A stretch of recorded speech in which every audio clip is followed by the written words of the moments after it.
দুৱাৰ এৰি কাম বন কৰি এৰি পেলাই ঈশ্বৰৰ নাম লৈ থকা নাই। তেওঁলোকে ঈশ্বৰৰ নামটো কেনেকৈ লৈছিল?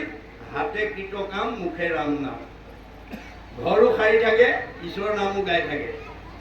আপোনাৰ কাঁহী বাতিও ধুই থাকে, বৰগীতো গাই থাকে। কাপোৰত চাবোনো দিয়ে, ঘোষাও গাই থাকে। কাপোৰো চফা হ'ব, হৃদয় চফা হ'ব। যি মানুহে, যি জীৱ, দুখী বুলি কওঁতে অকল মাইকী মানুহ বুলি নাভাবিব দেই। দুপদে বেদ, কি মানে পান কৰা।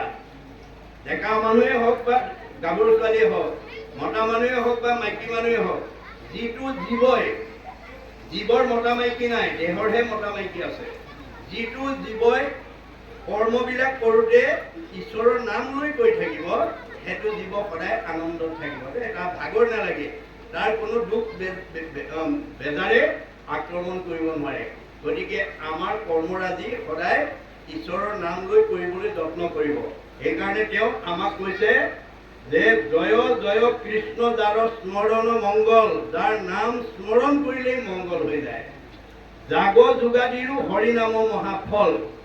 আগৰ কেইটা যুগত যাগ যজ্ঞ পূজা কৰি যিটো ফল পাইছিলে, কলি যুগৰ মানুহে ঈশ্বৰৰ নাম ল'লে সেইটো ফল পাব। মনত ৰাখিব কথাটো। আমাৰ ধৰ্মবিলাক যুগ সাপেক্ষে ভগৱানে অৱতাৰ হৈ দেখুৱাই থৈ গৈছে। আমি আনক সুধিব নালাগে, আমাৰ শাস্ত্ৰ ভাগৱতে ক'ব। ভগৱন্ত যুগে যুগে অৱতাৰ হৈ থাকে। কি কাৰণে হয়?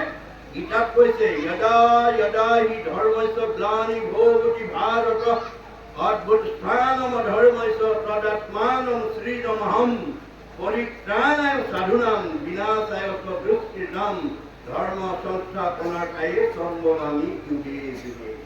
ভগৱন্ত কিয় যুগে যুগে অৱতাৰ হৈছে?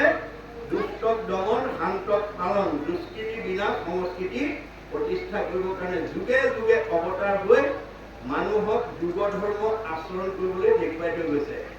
সত্য যুগত হৰি অৱতাৰ হৈ চব মানুহক ক'লে, তোমালোক জীৱশ্ৰেষ্ঠ মানুহ হিচাপে এই সংসাৰৰ পৰা উদ্ধাৰ হ'বলৈ হ'লে ভগৱানক ধ্যান কৰিব লাগিব। সকলোৱে ধ্যান কৰিব লাগিব।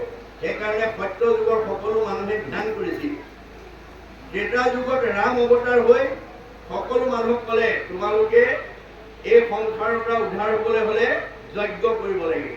সেইকাৰণে ত্ৰেতা যুগৰ মানুহে যজ্ঞ কৰিছিল। দ্বাপৰ যুগত কৃষ্ণ অৱতাৰ হৈ ক'লে, তোমালোকে চবেই পূজা কৰিব লাগিব, তেতিয়াহে তোমালোকে সংসাৰৰ পৰা উদ্ধাৰ হ'ব পাৰিবা। আৰু সেইজন কৃষ্ণই ত্ৰিভুৱন কন্দন দেৱকী নন্দন দুহৰি মাদন কংস জগজন তাৰণ দেৱ নাৰায়ণ শংকৰ তাকেৰি কংস।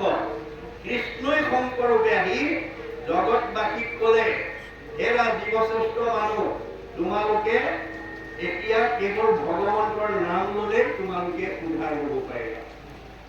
কলি যুগৰ মানুহে তপ জপ যাগ যজ্ঞ কৰিলে নহ'ব। কাৰণ এই যুগৰ ধৰ্ম কৃষ্ণ বৈকুণ্ঠ প্ৰায়ণ হোৱাৰ লগে লগে বাকী ধৰ্মবিলাক তেওঁৰ লগত গুচি গ'ল বুলি ভাগৱতে আমাক কৈ দিছে। আনৰ ধৰ্ম কৃষ্ণৰ লগতে গুচি গৈলা, এক স্থান হুয়া হৰি নাম মাত্ৰ ৰৈলা। কলি যুগৰ মানুহ কৰিবৰ কাৰণে অকল অসমৰ মানুহ, ভাৰতৰ মানুহ নহয় দেই। শংকৰদেৱে ভাগৱতখন অসমৰ, যদিও অসমতে আৱিৰ্ভাৱ হৈছিল, অসমৰ বা ভাৰতৰ কোনো সংঘ, কণা সংঘ, বামুণীয়া, কীৰ্তনীয়া, সত্ৰ সমাজৰ মানুহৰ কাৰণে বা কোনো জাতি জনগোষ্ঠীৰ কাৰণে তেওঁ ভাগৱত ৰচনা কৰি থৈ যোৱা নাই। তেওঁ ৰচনা কৰি থৈ গৈছে জগত পৃথিৱীৰ জীৱশ্ৰেষ্ঠ মানুহ কৰিবৰ কাৰণে। সেইকাৰণে তেওঁ অসমৰ মানুহক আহ্বান জনোৱা নাই। কি বুলি কৈছে? উবা নৰলোক হৰি ভজিওক ধৰাইতো উপদেশ। উবা নৰলোক বুলি কৈছে।